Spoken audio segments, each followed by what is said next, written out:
for it. Yeah, we are very happy to hear what you're thinking about. Let's please welcome Jonathan Estes.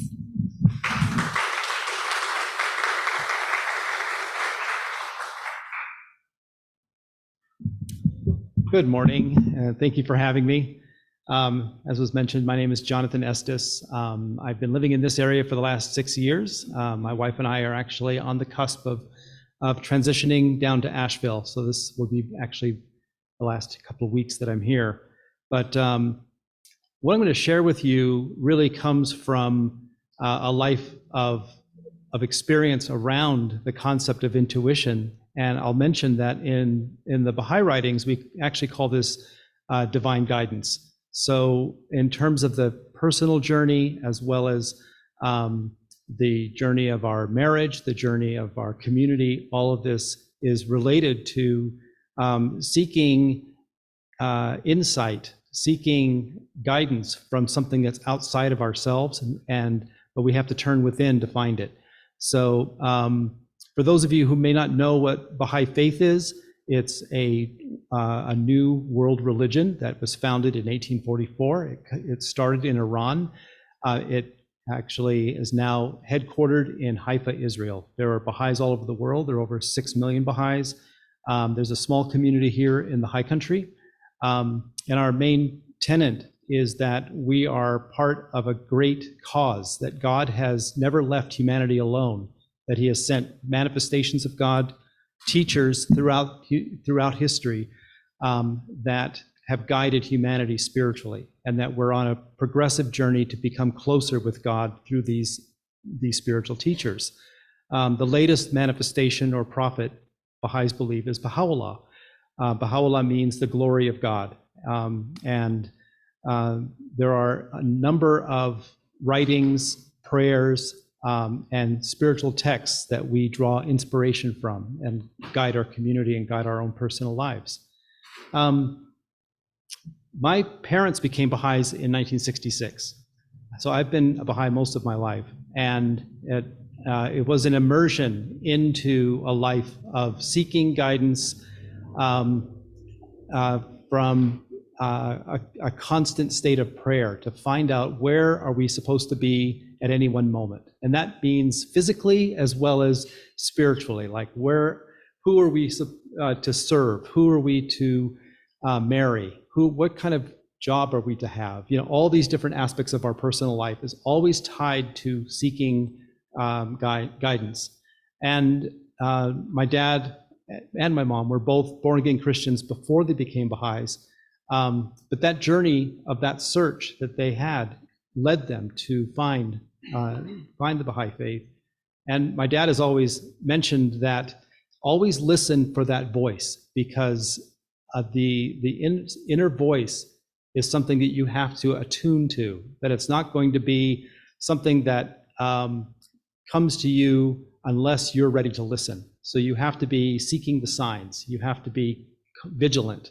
So that process, as it was manifested in our own lives, was that we're to pray every day, we're to meditate, we're to reflect, but we're also to be active, to not wait for things to happen, but to help facilitate things happening. So it's really an action and a reflection process. One of the most important, I would say, significant examples of this showing up in my own life came at a time when I was actually trying to find my wife, who's listening right now, Jaleh, on the call. And at the time when I was just leaving college, I was 26, I felt ready that I needed to find my partner. So I was putting that out there. I was praying, I was meditating, I was taking action. I was trying to find among the women that I knew to seek that guidance, to say, let's put this into practice. And after many, many tries, that did not happen. One thing about having faith in divine guidance means that you have to trust that even if things don't happen the way you want them to, that there is still a purpose. So closed doors are just as important as open doors. So at some point, I didn't give up, but I said, I'm putting this aside. I really closed the door because I felt they were all closed and focused on the next stage of my life. I was moving down here actually from Massachusetts to North Carolina. At that time, a close family friend, my second father actually, Kavus Monagemi, my wife's father, got cancer and died within just a few weeks of his diagnosis. And so this was in Oregon. I flew out to his funeral with my family. And when I arrived, I was greeted by Jaleh, who I hadn't seen for almost 10 years. And I'm going to describe a feeling for you, because this is really what I believe happens when intuition or divine guidance occurs. I wasn't thinking about her. I wasn't thinking about even finding anybody. So it was the last thing on my mind. I was there to also, I was at a funeral. But when Jaleh came and greeted each of us, and she reached out and took my hand, and we both looked at each other, I honestly felt like lightning struck. It's not like that love at first sight kind of feeling. It was more like, that's the one, she's it. It's like almost like a beacon of light to say, she's the one you're supposed to be with. And in conversations with her later, she had a very similar experience. So it was an experience of readiness, of being vigilant, of looking for signs. I have to say, though, this would be very difficult to ignore. But the aspect of finding your life partner isn't something that just says, you get a feeling, you get lightning striking, you get all those senses.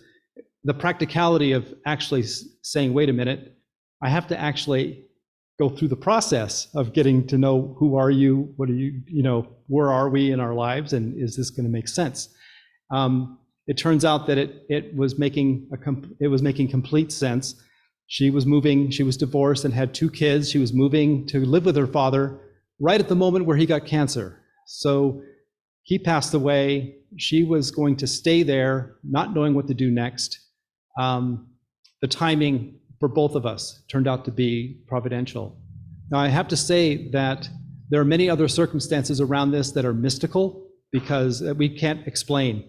It was almost as if her father knew this was going to happen before he passed away. There was a ring that he had that was passed on from a generational ring that was one that he passed on, he gave to my father before he died. And he says, shouldn't this stay in your family? And he says, it is staying in my family. So in a way, he was thinking ahead. Maybe he had the intuition that this was actually going to occur. But there are many circumstances like this that we have in our lives, and most of the time we feel like they pass by us, that we don't actually see them. And the ability to recognize signs that God is giving us, to me, is the greatest lesson, and I'm still learning, that when we put ourselves out there to be of service to others, that we're put in unique situations, we're put in circumstances, we're given tests, we're given blessings. All these things come together. Living a life that's guided or through intuition is not one where everything is rosy all the time. It's definitely the ups and downs that go with it. Some of the vocabulary in Baha'i, I love the way you framed some of these questions, because it helped me really reflect on how do we use this language in a meaningful way around intuition. And from a Baha'i understanding, which I feel is reflective in all the great traditions of the great religions, the concept of the covenant is central. The idea that you would give your life to God, that you would seek his guidance, that you would submit to the will of God. All these terms to us, to me, mean that you set aside the things that you feel are important, that you want out of life, and seek something that's greater than yourself. Service to humanity, being of use to other people. That these are oftentimes a less selfish, self-centered way of looking at things. At the same time, we're to look at things, the covenant is also an agreement that when you make that agreement, you're going to receive guidance and blessings. So your life takes on a new course, a new way of operating. So you hear and see things that normally you wouldn't hear or see. And I can't explain that any other way other than in the moments when you are in reflection or when I'm in prayer, I do have a sense. It's more my heart than my mind speaking. So I feel like there's a faculty that we have that we can tap into that sees and hears things that the mind can't hear or see. And that is something we need to strengthen to be more effective and to be more open and be more effective. There's also Baha'is believe in the concept that there are, I would use the word angelic beings that do assist us. We call them the concourse on high, whether they're the ancestors or the spiritual beings that have passed on in the next world, that they're around us and that they're seeking to help. And they do give us signs, but these are the vehicles, and we can't fully understand what they are. But the idea is that there are opportunities for us to tap into beings that would assist us when we need them. And I think the other idea is that guidance isn't about praying for what you want, praying for nice house, nice car, good job, security, all those things, as important as they are. It's really about how can I be more effective? How can I see more clearly? How can I see a mystery that I can't understand fully? These are, to me, equally important to the personal needs that we have. We also need to be seeking enlightenment and deeper understanding. One of the principles of the Baha'i faith is individual investigation of truth, which means that even though I was born a Baha'i, doesn't mean that I'm automatically a Baha'i, that at some point I have to make that decision for myself. And so the last thing I'll mention in terms of the importance of how divine guidance drives our lives is that we have to find a way in which we find trust and acceptance of ourselves, that we are at once a spiritual being, and at the same time we're to live this life in a active, proactive way, and that makes it for an enjoyable and exciting and adventurous experience. So thank you for having me share my perspective.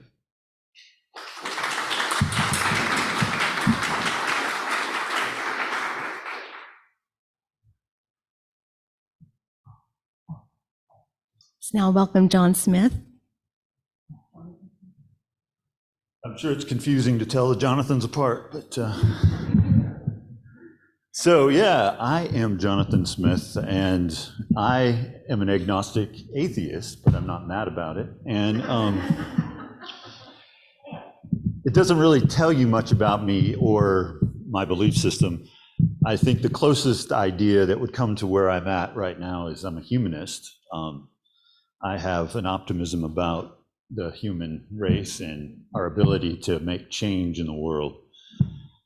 I'm a podcaster, and this really is key to what I'm going to talk about today, because I podcast about mental health. I podcast about my mental health and how mental illness intersected with my evangelical past.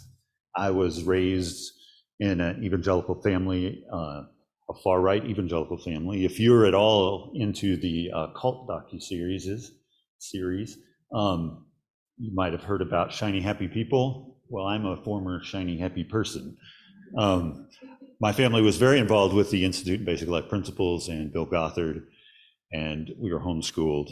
And then I went on to become a missionary and a minister for a while. But that is another story as to how I went from that to where I'm at right now. But I want to talk about intuition and that quiet voice in my head which is kind of a jerk. I have a diagnosis of generalized anxiety disorder and major depressive disorder. And I have, since my first time of experiencing serious symptoms of it was while I was working for Bill Gothard in one of their facilities there. And I went to ask for help because of that. And I was told that it was probably because I'd have the devil inside me. And I just needed to reject all of the things that I might have done that had let him come into my life. Like, I'd never been used a Ouija board, but I did have to reject that. Rock music, Cabbage Patch Kids, whatever. So so from that was probably when I was 19, and I'm still figuring this out even now at 47. And I think I'm getting closer, but not much. So this voice in my head, I say in my podcast, my trailer is that my brain is trying to kill me, but it's only trying to kill me because it's trying to help me. The anxiety, I'm beginning to understand, came from a traumatic experience at some point, and my brain tried to protect me from that and has developed that pattern into my head. And so whenever I meet a stressful situation or something like that, my brain just wants me to go into panic mode. And living in panic mode is intense all the time. It becomes, you hit a moment of despair pretty quickly when you are afraid all the time. And, you know, my brain isn't afraid of things that would make sense. They're just stupid things that I'm not really are dangerous to me, but just scare me to death. For example, I will probably, after I get done here, maybe later this afternoon or tonight, replay this whole thing in my head, and I will criticize myself, and I will imagine what you all think of me, and then I will walk around my house just cussing myself out. So, which is ridiculous. I know intuitively, I suppose, that you guys are pretty, it's a pretty friendly audience here. None of you are going to go away hating me. And none of you will decide that I am an awful person, even though my brain is telling me this. Now, so I have this complicated relationship with what my thoughts are telling me, and I can't trust them necessarily. But I've learned about one thing that helps me kind of filter these thoughts and challenge them. And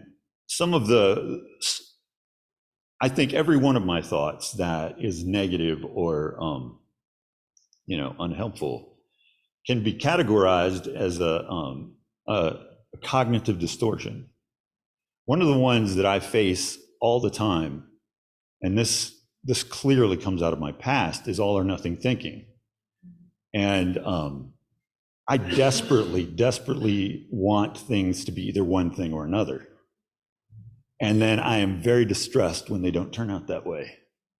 For example, I used to work at Starbucks, and Starbucks has a part of their vision that they put people before profits. So I was like, cool, that is amazing. I love that. And as you can tell, that they don't necessarily live up to that value. And I found that when I was on the floor, that definitely was profits over people. I had a panic attack, a pretty major panic attack.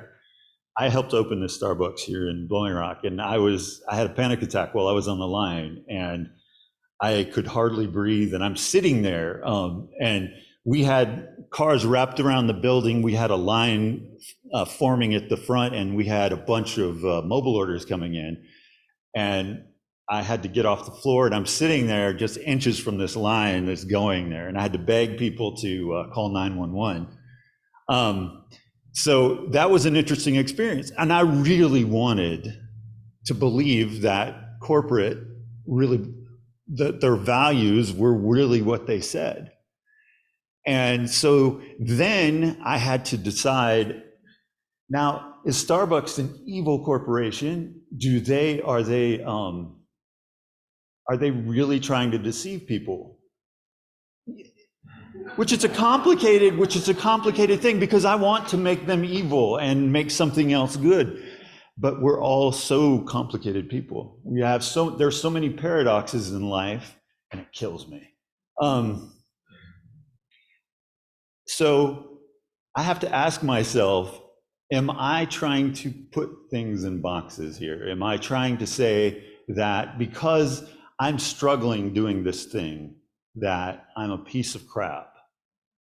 Or am I just struggling because it's something that is hard to deal with?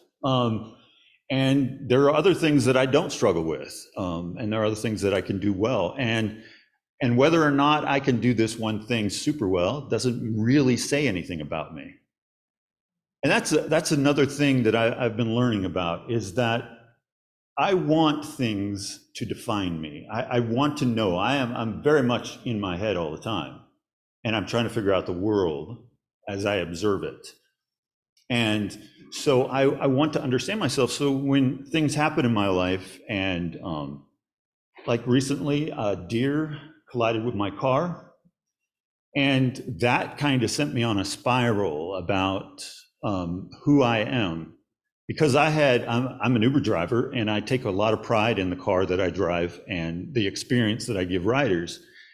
And I felt at the time that I couldn't give them the quality ride that I wanted, because now I have dents in my car. And at one point the headlight was out and it was just kind of blinking. And I went into a very dark place over that, because it attacked my identity. But I have to know that I was overgeneralizing, which is another cognitive distortion. So all of that to say that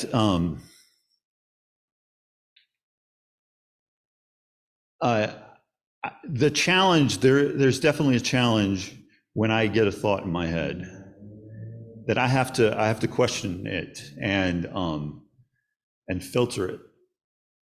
And it's not as simple as I might make it sound, because every day it's a different story. I can tell myself something that is totally not true and believe it with every fiber in my being for a few hours, and then something might knock me out of it, and I'll be able to think more clearly then. It has taken, I see a therapist every week. I take medication, and all of that to figure out that little tiny voice in my head. There's a philosopher I love. His name is Alain de Botton, and that sounded pretentious, but he says that therapists are mental health professionals are the priests, the ministers of our modern secular world, because we get to go there and we get to tell them our deepest secrets, and they get to acknowledge our humanity and help us think through how we can be more constructive and more positive, and make those necessary changes in our lives. And the other thing I use to learn and to help me understand myself is philosophy, because whether it's religious philosophy or secular philosophy, I find consolation in that, because there are people that went before me and before us who have thought deeply about the problems that we face every day, and they have tried to come up with a reason or to make sense of it. And if nothing else, when I see their struggles and I hear their stories, it makes me not feel alone, because mental illness can be a very isolating kind of thing. Because, what are people going to think if they know that I'm this way? Or I don't want them to know what I'm thinking at any given moment, because alarm bells would be going off everywhere. If you've ever I've gone to an emergency room in a mental health crisis, and I'll tell you what, that's the fastest way to get into an emergency room. Right away, you're in there. But so So it's very isolating not to be able to say everything that I'm feeling at any given moment, but to read other people's experiences and to hear their stories. I find that I'm not as alone as I think I am. If you're interested in hearing my story a little bit more in more detail, I do have a podcast. I somehow have managed to release an episode once a year, trying to make that better. It is an intense experience for me, but it's called Cat, as in meow, in a Vat, Cat in a Vat. And it's the intersection of mental illness and evangelical culture. And it's me trying to figure out who I am and what it all means and how I can get better. Thanks.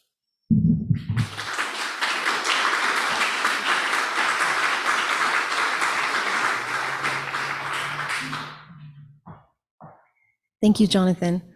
Let's now welcome Christy Spalding.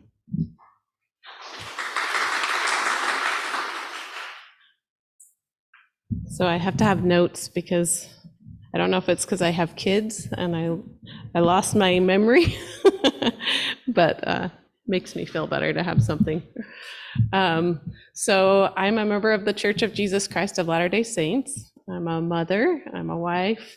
I have my RN degree. I haven't worked for 15 years since our third was born. So that's kind of my background. I am grateful for this platform. This is such an open place to be able to share our thoughts and feelings and experiences. And when Ruth Ann asked me, it was a little bit intimidating because I'm used to going to church and being around people who believe the same way I do.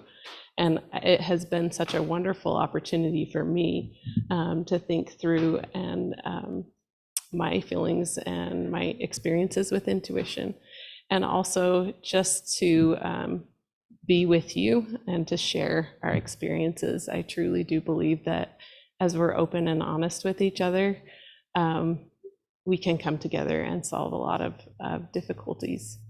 And I just thank you for creating this space.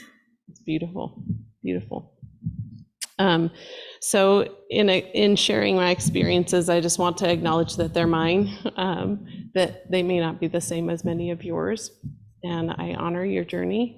I recognize that we all have different journeys, and it's through sharing, I think, with each other that we become better and we can process those journeys well. My earliest experience that I remember with intuition was when I was about 6 years old. My feelings come out of my eyes as well, so I apologize if I'm a little emotional, but when I was 5 years old, I lost my sister in a car accident. She was just a year older than me, and it was highly impactful in my life and in the life of my family. Devastating in many ways, but it also a catalyst for the experiences that I had that brought comfort and peace to my life. I remember when I was 6 years old, my parents had gone on a date and we had a babysitter, and I just had a moment where I was really missing my sister and just feeling very lonely and in need of some comfort, but my parents weren't there to give it. And I had been taught as a young child to pray. And so I sought out a sacred space. I went to my room where it was quiet and I said a prayer. And I said, Heavenly Father, I need your help. And if you're there, can you let me know? And I just felt his arms around me and felt that comfort and peace. And I knew that it was going to be okay. This belief that I had been raised with, that I have a Heavenly Father that loves me and cares about me individually and is there for me, has been something that has been the basis of my life and comforted me in many, many places. And also the belief that I have Jesus Christ, my friend and my Savior, that he understands what I'm going through that he can succor me in those times of need, and also that he can help overcome the effects, negative effects of experiences that I have had where I maybe haven't acted in line with my integrity. And he can help me through those. Some of the basic things that I feel like have guided me as a mother, as a wife, and in many relationships are creating a sacred space on a regular basis where I can feel that guidance and get in touch with the perspective that I want in my life that will guide me. And then also taking time, whether it's in that sacred space or throughout the day, having an openness of mind and heart to receive that intuition, that guidance. So one of the things that I remember as a 12-year-old was deciding to study my scriptures every day. That sacred text is important and special to me. I've heard it called packets of light. Scriptures are like packets of light that illuminate our minds and give place to guidance and inspiration from on high. And so for me, that has been a great guide. One example of that is that I memorized the scripture in Philippians 4:13. It's, I can do all things through Christ, which strengtheneth me. And at a time when I was feeling stretched, I have 5 children, and we had just found out we were having our youngest unexpectedly. And it's been such a blessing, but it was also something that I wasn't expecting and didn't feel like I had the capacity to do. And so as I would reach those moments that were difficult for me, or when I felt like I have so much on my plate, I could turn to that packet of light and it would give me strength and help me to remember the perspective that I needed in an intense time in my life. I've also, daily journaling has been a great guide to me as I've sought for inspiration and guidance. It gives me a place where I can write down my thoughts and feelings and experiences and process them, reflect upon them, remember them, and so that I can put what I've learned into practice in my life.